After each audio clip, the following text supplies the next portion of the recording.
لم يسلم مربو الجاموس أو ما يسمى بالعامية الجماسة من جرائم داعش. بنو كعب تنتظر إجراءات الأجهزة الأمنية في الكشف عن المتورطين بنحر 5 من أبنائهم، أحمد ومحمد وماهر، والأخوة ستار وعلي.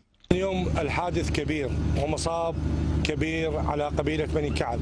اليوم 5 مغدورين انغدروا بليلة وضحاها. راح يوصل صوتنا الى وزير الدفاع، يوصل صوتنا الى رئيس الجمهوريه، الى رئيس الوزراء، واذا ما اتخذوا اجراء وكشفونا عن الجنات حقيقه عن قبيله بني كعب سوف يكون ردنا اخر.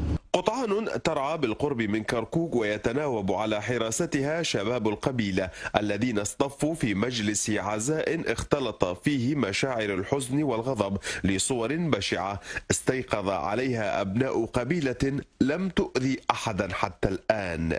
نحن نطالب الجهات الأمنية وخصوصا الجهات الأمنية المختصة في محافظة كركوك للبحث عن الجانين المجرمين الذين لا يعرفون للدين ولا لله حساب.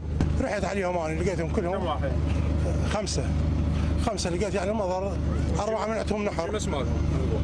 واحد طلقه بقصته. وجاموسات 3 مكتلات.